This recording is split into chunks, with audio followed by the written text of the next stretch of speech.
responsável pelo poder não faz sentido. Não faz sentido estar lá. As pessoas escolheram os políticos para que eles representem a população naquilo que precisa. Não é uma busca de poder pelo poder. Eu não estou ali pelo poder.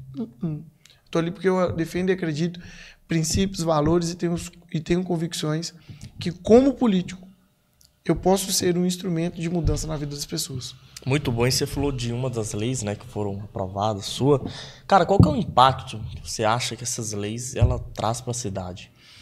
Eu tenho 7 leis aprovadas já no meu mandato, projetos de lei que viraram lei. Olha só, um dos grandes problemas sociais da nossa cidade, em Ipatinga hoje, é a situação dos dependentes químicos que estão em situação de rua.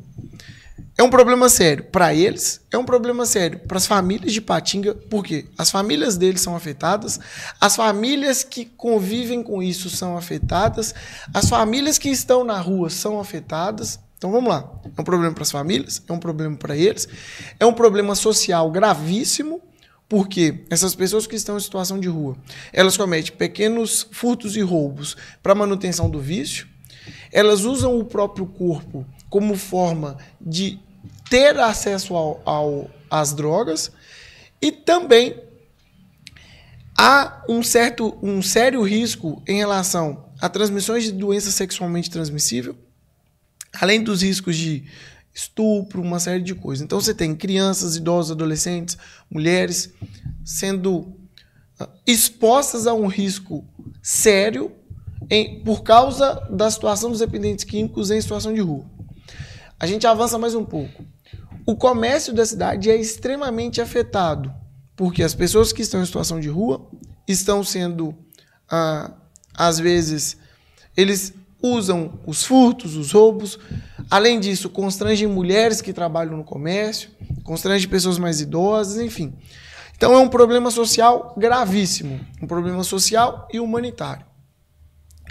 Quando eu propus a lei, a saúde mental do município, ela ficou extremamente incomodada, porque o que tem nesse ambiente polarizado que a gente vive hoje, de esquerda e de direita, a gente sempre traduz as imagens ou traduz as ações dentro de um campo ideológico.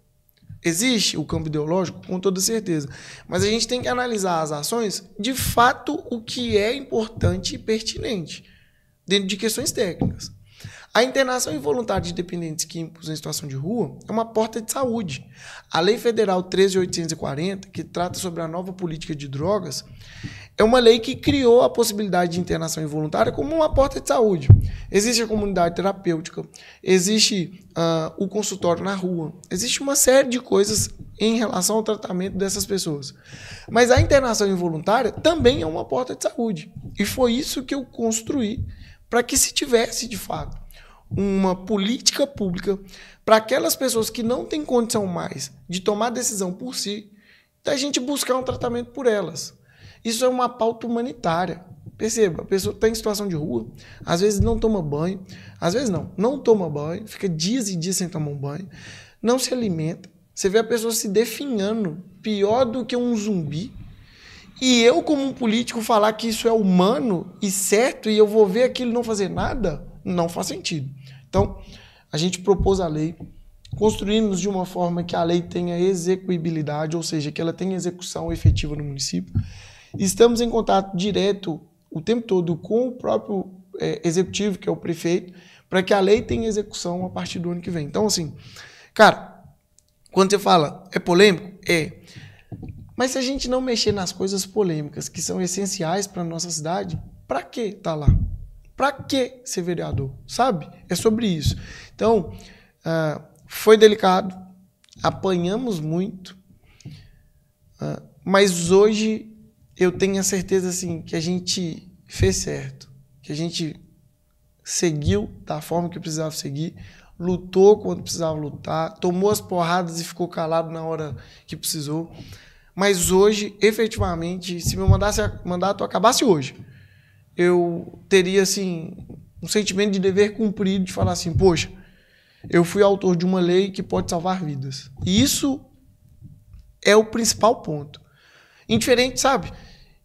de tudo que a gente vê e enxerga, nós estamos falando sobre vidas, sobre pessoas.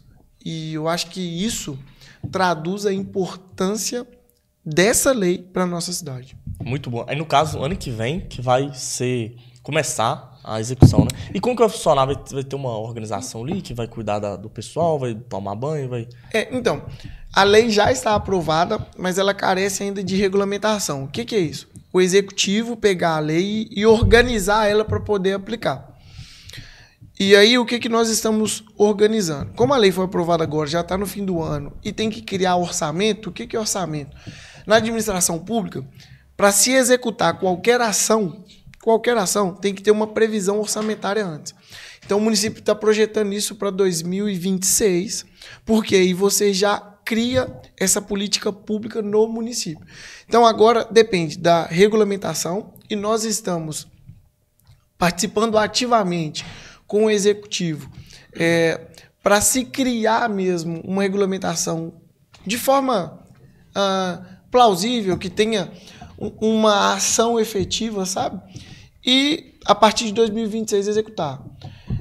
O que nós estamos projetando, que o município, ao invés de absolver esse serviço e trazer para ele, o município credenciar clínicas que já executam. E ao invés dele fazer, o município paga pela vaga das pessoas que vão ser internadas. Terceirizar, no caso, isso, né? Bacana, bacana. Talvez ficaria mais econômico pro município, né? Além de mais econômico, eu tenho uma percepção do seguinte: a administração pública, quando ela absorve para ela o serviço e ela executa, nunca dá certo. É sempre burocrático, é demorado. Para contratar pessoal é difícil. Tem a lei de responsabilidade fiscal, que você tem um nível de pessoas que você pode contratar. Aí, para adquirir os equipamentos, medicamentos, é mais demorado ainda, que tem a licitação. Então, você contrata uma clínica particular que já tem essa expertise, faz a fiscalização, se está acontecendo da melhor forma possível, se está de acordo com a legislação, e paga pelas vagas. É muito mais prático, mais eficiente, porque eu percebo que o município tem muita dificuldade, mão de obra qualificada, pessoas capazes de tratar sobre tantas coisas assim, sabe? Então, a melhor estratégia para o município, é isso que eu tenho falado, credencia várias clínicas, as clínicas que forem melhor, com preço de acordo com o mercado, contrata as vagas nela. E é isso que nós estamos construindo assim. Pô, muito bom, bacana demais. Tem alguma proposta ainda sua que está em andamento aí, que pode mudar a vida das pessoas? Essa aí, por exemplo, essa lei que foi aprovada, só falta agora regularizar. Pô, perfeito, muito bom. E eu fico até pensando, como que as galera ainda fala assim, pô, não faz essa lei não e tal. Às vezes também, cara, é a questão da pessoa não ter alguém passando por essa dificuldade na família. Porque não, se tivesse, talvez... amarra o discurso ideológico ao que ele acredita. E aí não consegue... Vou te dar um outro exemplo para você entender. Não consegue afastar aquilo que é verdade daquilo que é o discurso ideológico. Vou te dar um outro exemplo para você entender. Há poucos dias atrás, teve uma movimentação nas cidades aqui sobre as escolas cívico-militares. Sim. Em Patinga teve também? Teve. Geral, então. Né? Fui numa escola, cheguei lá, a escola lotada. E os professores só falando coisas ruins. Não apresentando para os alunos a realidade do que é uma escola cívico-militar. E olha só, minha mãe é professora. Minha avó, ela era cantineira de escola. Então, eu nasci dentro de um ambiente escolar. Concorda comigo? Sim. Eu convivi e vivi o tempo todo, da minha infância à minha juventude, com as pessoas que estavam inseridas dentro do ambiente escolar. O que é a proposta da escola cívico-militar?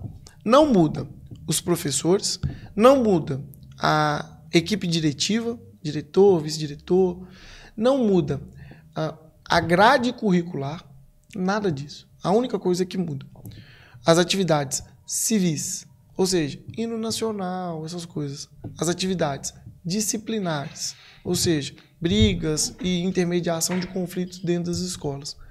Elas seriam geridas por um militar que iria integrar essa equipe das escolas.